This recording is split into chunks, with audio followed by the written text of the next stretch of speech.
नमस्कार छात्रों, स्वागत है आपका स्टडी गुरु चैनल पर। तो फाइनली आज की ये वीडियो हमारी किस टॉपिक पर है, वीडियो का आप थंबनेल देखकर ही समझ गए होंगे। तो फाइनली छात्रों, आज जो आपका अगला जो पेपर होने वाला है वो है अंग्रेजी विषय का पेपर होने वाला है। तो अंग्रेजी पेपर के लिए ये वीडियो बहुत ज्यादा महत्वपूर्ण होने वाली है। अगर आप क्लास 10th में पढ़ते हैं और अपना अंग्रेजी का पेपर देने वाले हैं तो इस वीडियो को मिस करना आपकी सबसे बड़ी गलती होगी, इसलिए वीडियो को पूरा ध्यान से देखें। और साथ में अगर आपने इस चैनल को सब्सक्राइब नहीं किया है तो जल्दी से सब्सक्राइब कर लो, और बेल आइकन को ऑल पर क्लिक नहीं किया है तो ऑल पर भी क्लिक कर देना।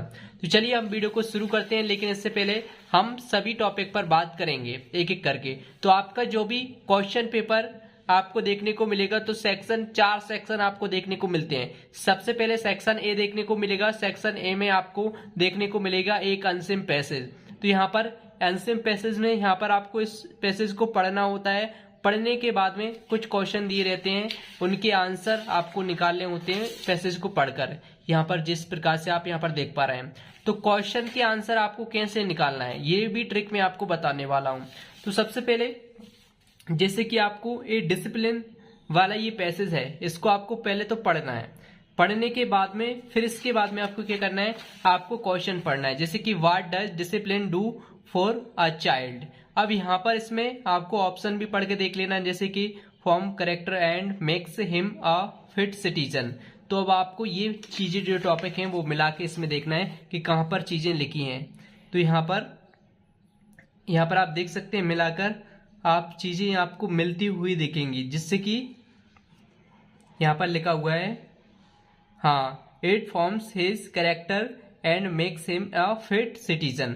तो यहाँ पर ये टॉपिक जो है मिल चुका है। तो मतलब ये जो आंसर इसका पहला आपको यहाँ पर इसका ये वाला सही हो जाएगा, पहला ही वाला। तो इस प्रकार से आपको पढ़कर समझकर थोड़ा सा ध्यान दोगे तो आप जरूर मिला पाओगे। हालांकि मैं आपको यहाँ पर जो क्वेश्चन है, एक क्वेश्चन के आंसर तो मैं आपको बता ही दूंगा इस वीडियो में। तो चलिए वो भी मैं आपको बता देता हूँ। जैसे कि what evil does a child pick up when he is allowed to do what he likes. तो यहाँ पर इसका आंसर क्या होगा, इसका आंसर होगा catch cold and fall ill. ठीक है। व्हाट आर गुड हैबिट्स, तो आपकी अच्छी आदत क्या है, तो यहाँ पर रनिंग इन द सन, या फिर प्लेइंग ऑल द टाइम्स, या फिर अवॉइड थिंग्स दैट आर इंजर और एक्सपोजिंग हिमसेल्फ टू कोल्ड। तो यहाँ पर इनमें से सही आंसर है ऑप्शन नंबर सी वाला, ये वाला बिल्कुल करेक्ट रहेगा। और इसका ये वाला करेक्ट है, इसका ये वाला करेक्ट है। ठीक है। तो यहाँ पर avoid things that are injurious, तो यहाँ पर ये वाला करेक्ट है। इसके बाद में है गिव अ सुटेबल टाइटल, तो यहाँ पर इंपोर्टेंस ऑफ डिसिप्लिन। तो ये जो टॉपिक है, ये जो पैराग्राफ है पूरा, ये जो पैसेज है वो डिसिप्लिन को लेकर है। तो इसका सुटेबल टाइटल हम क्या देंगे, इसका सुटेबल टाइटल डिसिप्लिन को लेकर ही देंगे। तो यहाँ पर इंपोर्टेंस ऑफ डिसिप्लिन, क्योंकि यहाँ पर डिसिप्लिन को लेकर ही बात की गई है इस पैराग्राफ में या पैसेज में। यहाँ पर ये पहला वाला सही रहेगा, इंपोर्टेंट ऑफ डिसिप्लिन। ठीक है।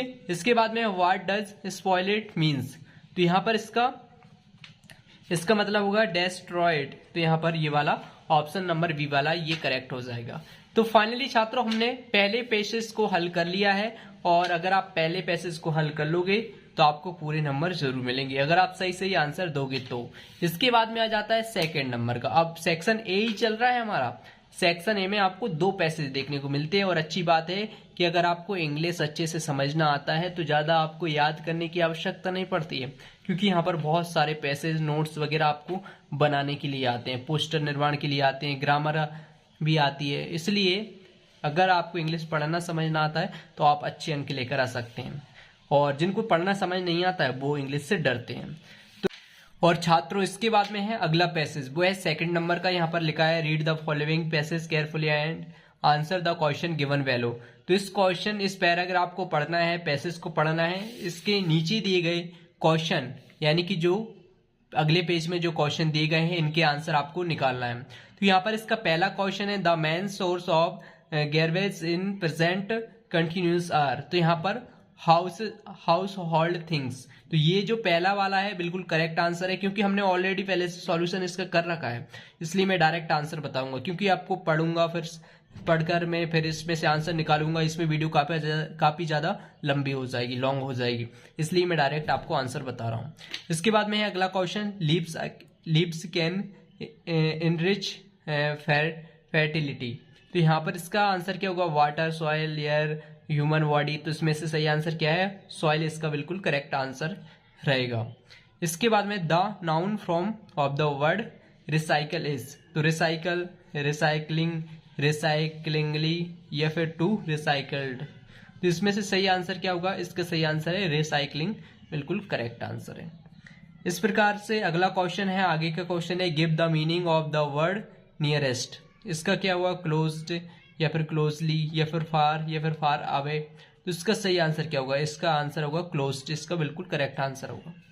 इसके बाद में अगला क्वेश्चन है garbage can be reused by. तो यहाँ पर रिसाइकलिंग, रिसाइकलिंग और या फिर रिपेयरिंग या फिर रेनोवेटिंग। तो यहाँ पर इसमें से सही आंसर कौन सा होगा, इसका आंसर होगा ऑप्शन नंबर बी वाला, यानी कि ये वाला बिल्कुल करेक्ट आंसर है। तो इस प्रकार से आपको सभी आंसरों को सही आंसर देना है, जिससे कि आपको पूरे नंबर मिल सके, और एक क्वेश्चन आपका 1 नंबर का रहता है।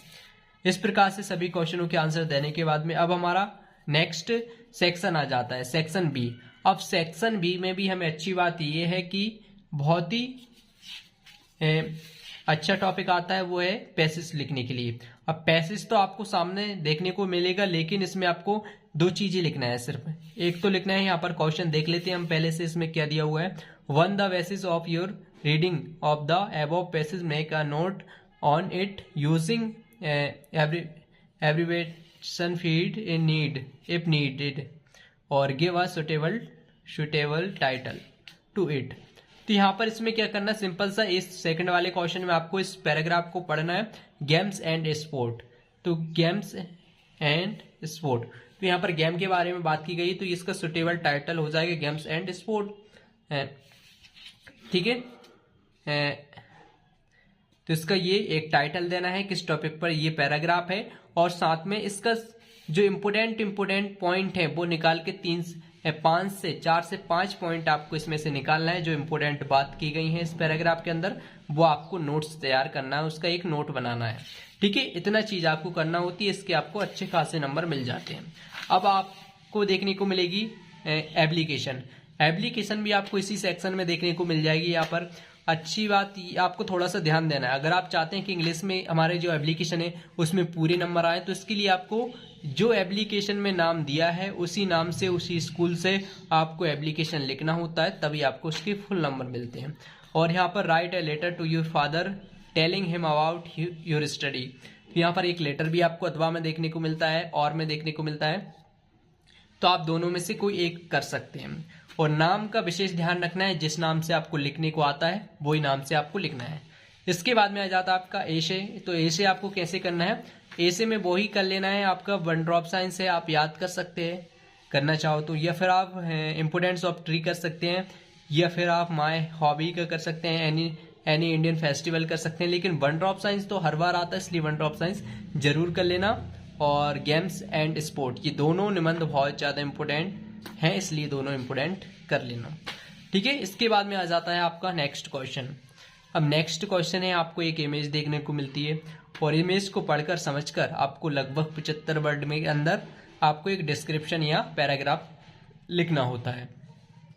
तो ये तभी लिखोगे जब आपको इंग्लिश लिखना आता है, पढ़ना आता है, समझना आता है, और आपकी ग्रामर अच्छी है, मजबूत है, टेंस वगैरह आप कर सकते हैं, तब आप इसको देखकर इमेजिन करके ताजमहल के बारे में, ताजमहल की विशेषताएं लिख सकते हैं, और ये यहाँ पर जो ताजमहल में दिखाया गया है वो सारी चीज़ें आप लिख सकते हैं। ठीक है, तो 75 वर्ड में आपको लिखना है, कोई ज़्यादा में नहीं लिखना है। अगर आपको इंग्लिश पढ़ना आता है तो उनके लिए आसान होगा, पढ़ना और लिखना आता है तो। और इसके बाद में है सेक्शन नंबर सी। अब सेक्शन नंबर सी में आते हैं फिल इन द ब्लैंक्स। अब फिल इन द ब्लैंक्स आपको कैसे बनना है, तो यहाँ पर आपको 5 फिल इन द ब्लैंक्स करने होते हैं। आपके 5 नंबर पक्के हैं, और 5 आते हैं डू इज डायरेक्ट, यानी कि इसको आपको चेंज करना होता है। तो यहाँ पर मैं सबसे पहले फिल इन द ब्लैंक्स आपके भरवा देता हूँ। ये we to serve our nation, तो यहाँ पर शुड में आउट।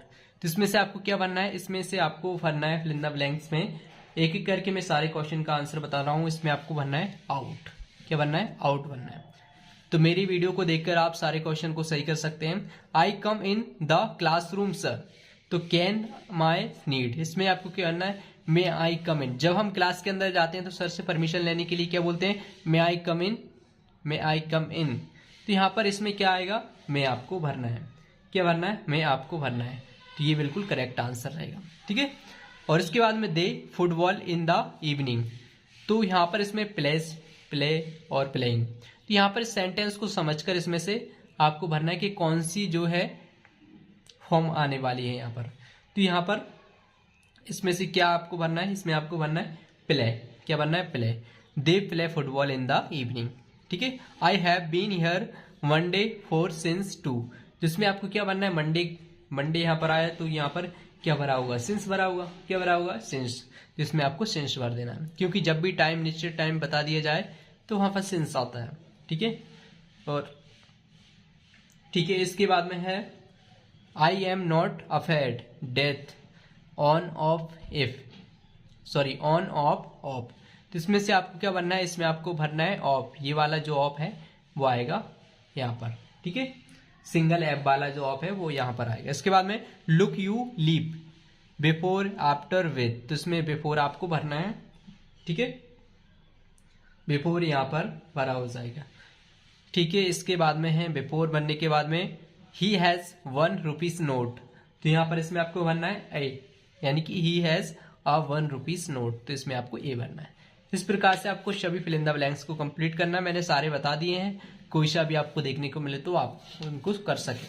इसके बाद में आ जाते हैं डू इज डायरेक्ट। अब डू इज डायरेक्ट एक ऐसी चीज है जिसको यहाँ पर मैं लिखकर बताऊंगा तो काफी ज्यादा बड़ी हो जाएगी। तो सारे डू इज डायरेक्ट के आंसर जो है मैं वेबसाइट पर अपडेट कर दूंगा, तो वहां से आप चेक कर सकते हैं। और आपको कमेंट बॉक्स में कमेंट करके भी ये सारे क्वेश्चन हमसे प्राप्त कर सकते हैं जो भी हैं। और इसके बाद में है हम नेक्स्ट सेक्शन पर चलते हैं। सेक्शन नंबर डी आ जाता है। इस डी वाले सेक्शन में आपको क्या देखने को मिलेगा, यहाँ पर भी आपको ऑब्जेक्टिव टाइप के क्वेश्चन देखने को मिलते हैं जो कि आपके बुक्स से देखने को मिलते हैं। तो यहाँ पर चैप्टर वाइज चैप्टर से देखने को मिलते हैं। तो चलिए इनके भी आंसर हम देख लेते हैं। Lencho wrote a letter to, तो यहाँ पर इसमें आपको पोस्टमार्टर गॉड, हिज वाइफ या फिर पोस्टमैन, तो यहाँ पर इसमें आपको गॉड करना है, ठीक है। How many brothers did young Seagull have, तो 1 2 3 4, तो इसमें आपको क्या बनना है, इसमें आपको बनना है 2, क्या बनना है इसमें 2, इसका बिल्कुल करेक्ट आंसर रहेगा। इसके बाद में है who was with the young seagull on the lead, तो इसमें आपको his mother, his father, his brother, he was alone, तो ही वाज अलोन इसका बिल्कुल करेक्ट आंसर रहेगा। तो छात्रों इस प्रकार से आपको ये सारे क्वेश्चन के आंसर करना है। अब हम नेक्स्ट क्वेश्चन की तरफ चलते हैं, जिससे कि अब हम नेक्स्ट क्वेश्चन देख लेते हैं क्या है। इसका अगला क्वेश्चन है the women in the control centre looked at the narrator, तो इसमें आपको क्या भरना है, ऑप्शन नंबर क्वेश्चन नंबर चौथा है। क्वेश्चन नंबर चौथे में आपको क्या भरना है, इसमें आपको भरना है स्ट्रेंगली, स्ट्रेंगली यानी कि चौथे का क्या हो जाएगा, बी वाला बिल्कुल करेक्ट आंसर है। इसके बाद में एनएस वेस्ट फ्रेंड वाज, तो इसमें आपको क्या भरना है, इसमें आपको क्या होगा हेयर डेयरी, यानी कि ऑप्शन नंबर सी वाला बिल्कुल करेक्ट आंसर है। इसके बाद में है brick making is popular in, तो इसमें आपको गोवा भरना है। तो इस प्रकार से आपको सभी क्वेश्चनों के आंसर कर लेना है। इसके बाद में फिर 10वें क्वेश्चन में भी आपको एक क्या देखने को मिलेगा, एक read the extract carefully and answer the question, एक पैराग्राफ टाइप का आपको देखने को मिलेगा। इसको पढ़कर इसमें से आंसर यहाँ पर निकालना है, ठीक है। तो full name of wands was, तो इसमें आपको क्या बनना है, इसमें आपको विलियम्स वॉन्स आपको बनना है, वॉन्स आपको बनना है, ठीक है। No of rooms in which Banda study are, तो इसमें आपको क्या बनना है, इसमें 13 आपको बनना है, ठीक है। Who went to home alone, तो इसमें आपको बांदा आपको भरना है, ठीक है। इस प्रकार से ये सभी क्वेश्चनों के टिक कर लेना है। और अच्छी बात ये है कि बहुत सारे ऑब्जेक्टिव टाइप के ग्रामरली क्वेश्चन आते हैं, पैराग्राफ आ जाते हैं, बहुत सारी चीज आती हैं। अगर आपको इंग्लिश पढ़ना समझना आता है और आपने ज्यादा कुछ याद भी नहीं किया है, तब भी आप अच्छा कर सकते हैं इंग्लिश के पेपर में। इसके बाद में नेक्स्ट क्वेश्चन है read the extract carefully and answer the question given value, ये इसका सेकंड बी वाला है। तो ठीक है, बी वाले में आपको क्या बनना है, इसमें भी आपको ऑब्जेक्टिव टाइप के क्वेश्चन है 4 ऑप्शन वाले। तो यहाँ पर इसमें what was happen to the boy, तो इसमें आपको बनना है द बॉय वाज सैड। इसके बाद में which word means the same as merrily, तो इसमें आपको बनना है जॉवियली। ठीक है, इसके बाद में है next question, the boy has lost his wall it is in the, तो इसमें बाटर आपका हो जाएगा। फाइनली छात्रों, इस प्रकार से आपको अगले क्वेश्चन जो दिए गए हैं आप चाहो तो स्क्रीनशॉट ले सकते हैं और इन क्वेश्चनों को आप अवश्य याद कर लेना। एक बार आप देख लीजिए, सारे क्वेश्चन जो है वो अच्छे से आपको कंप्लीट कर लेना है। इसके बाद में शॉर्ट क्वेश्चन भी मिलेंगे, लॉन्ग क्वेश्चन भी मिलेंगे, तो सभी क्वेश्चनों को आप अच्छे से तैयारी करके जाएं। तो फाइनली आप एक बार क्वेश्चन देख लीजिए और फाइनली इसी प्रकार से आपका आने वाला जो पेपर है आपको देखने को मिलेगा और आप अपने पेपर में अच्छे से लिख कर आए आंसर शीट में। और किसी भी प्रकार की गलती हो जाती है तो थोड़ा सा क्रॉस करें, ज़्यादा आप कॉपी को बिगाड़े ना और अच्छा करके आएँ। तो ये आपको समझाने के लिए मैंने एक ओल्ड क्वेश्चन पेपर लिया था। तो इस वीडियो को अपने दोस्तों को जरूर शेयर करें जिससे वो भी देख सकें और समझ सकें। तो चलिए मिलते हैं नेक्स्ट वीडियो में। Thanks for watching this video. और ये सारे क्वेश्चन जो मैंने बताए ये अवश्य तैयार करके जाएं।